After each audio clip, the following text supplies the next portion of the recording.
السلام علیکم ناظرین، معروف روحانی شخصیت پیر پنجر سرکار نے پیشن گوئی کی ہے کہ پاکستان پوری دنیا پر راج کرے گا اور بھارت کے ٹوٹنے میں پاکستان اور خالصتان مل کر حصہ ڈالیں گے۔ انہوں نے کہا کہ میں نے 26 فروری کو یہ پیشن گوئی کی تھی کہ چین ایک جھول یعنی دھوکہ یا ڈاج دے کر بھارت سے لداخ چھین لے گا، اور اب وہ درست ثابت ہو چکا ہے۔ انہوں نے دعویٰ کیا کہ پوری دنیا کے مسلمان اپنا ساز و سامان باندھ کر غزوہ ہند کے لیے تیار بیٹھے ہوئے ہیں، اور ان کے بقول 1999 میں کارگل جنگ کے بعد غزوہ ہند شروع ہو چکا ہے۔ انہوں نے یہ بھی دعویٰ کیا کہ ستمبر سے پہلے والے 2 یا 3 مہینوں میں انڈیا کا کڑاکا نکل جائے گا، اور انڈیا کو سمجھ بھی نہیں آئے گا کہ ان کے ساتھ کیا ہو چکا ہے۔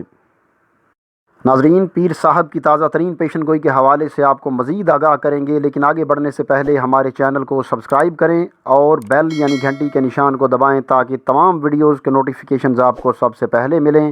اور اس ویڈیو کو لائک، شیئر اور اس پہ کمنٹس ضرور کریں۔ تو ناظرین، معروف روحانی شخصیت پیر پنجر سرکار،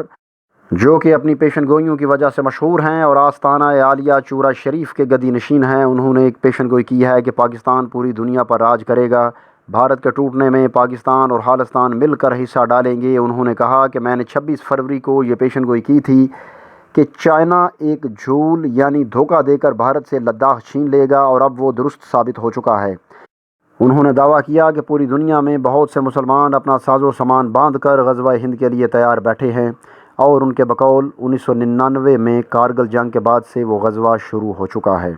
انہوں نے یہ بھی دعویٰ کیا کہ ستمبر سے پہلے والے 2 یا 3 مہینوں میں انڈیا کا کڑاکا نکل جائے گا، اور انڈیا کو سمجھ بھی نہیں آئے گی کہ ان کے ساتھ کیا ہو چکا ہے۔ ناظرین، انہوں نے سنسنی خیز دعویٰ کیا کہ RSS والے نریندر مودی کو وزیر اعظم ہاؤس سے گھسیٹ کر نکالیں گے اور گلیوں میں گھسیٹیں گے، اور وہی مودی کی جان لینے کا باعث بنیں گے، کیونکہ مودی نے آج تک RSS کی پرورش کی ہے، اور مولا علی کا فرمان ہے کہ جس پر احسان کرو، جس کو کھلاؤ پلاؤ، اس کے شر سے ڈرو۔ لہٰذا مودی کی جان بھی RSS کے ذریعے ہی جائے گی، اور مودی غزوہ ہند سے پہلے ہی دنیا سے چلا جائے گا۔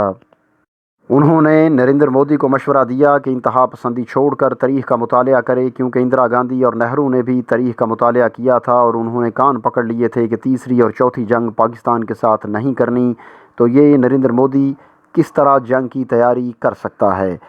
ناظرین، پیر صاحب نے یہ بھی بتایا کہ فیصل آباد والے صوفی برکت علی لدھیانوی مرحوم نے مجھے ایک دفعہ بتایا تھا کہ جو پاکستان کو برباد کرے گا اس کی نسلیں تک برباد ہو جائیں گی۔ پاکستان کو جو لوٹے گا اس کا گھر بار، اولاد اور پیسہ کسی کے کام نہیں آئے گا۔ جو پاکستان میں فاسد ہیں، جو دین کے ساتھ، قرآن کے ساتھ، ایمان کے ساتھ جو لوگ ٹکراتے ہیں، جو دھوکہ دیتے ہیں، ان کو فاسد کہتے ہیں، اور پاکستان میں جو فاسدوں والا کام کرے گا، ان لوگوں کو دوزخ کی آگ میں جلا کر راکھ کر دیا جائے گا، اور ان کی نسلوں کو بھی دوزخ کے اندر جلا کر برباد کر دیا جائے گا۔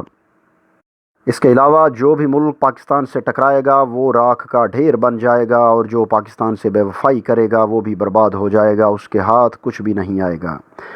ناظرین، انہوں نے کرپٹ لوگوں کو جو ملک کے اندر ہیں ان کو خبردار کیا کہ اس ملک کے خزانے کو لوٹ کر اور ملک کو برباد کر کے کوئی بندہ عروج پر پہنچے گا تو وہ زمیں بوس ہو جائے گا اور برباد ہو جائے گا، وہ زمین پر بھی نظر نہیں آئے گا۔ انہوں نے کہا کہ مجھے ان لوگوں کی راکھ بھی اٹھتی نظر آ رہی ہے، تاریخ میں وہ قصہ پارینہ بن جائیں گے۔ ناظرین، انہوں نے مزید کہا کہ رب کے بعد اگر طاقت کسی کے پاس ہے تو وہ میرے رب کے رسول کے پاس ہے، رسول کے بعد اگر کسی کے پاس طاقت ہے تو وہ قرآن کے پاس ہے اور ایمان والوں کے پاس ہے، اور اگر قرآن کے بعد کسی کے پاس طاقت ہے تو وہ رسول کی نگاہ سے اور رب کی رضا سے وہ طاقت پاکستان کے پاس دکھائی دے رہی ہے۔ تو ناظرین، یہ تھی ہماری آج کی ویڈیو جس میں ہم نے آپ کو پیر پنجر صاحب کی تازہ ترین پیشن گوئی کے حوالے سے آگاہ کیا۔ آخر میں آپ سے دوبارہ درخواست کروں گا کہ ہمارے چینل کو سبسکرائب کریں اور بیل یعنی گھنٹی کے نشان کو ضرور دبائیں، اور اس ویڈیو کو لائک، شیئر اور اس پہ کمنٹس ضرور کریں۔ اگلی ویڈیو آنے تک کے لیے اجازت دیجیے۔ اللہ حافظ۔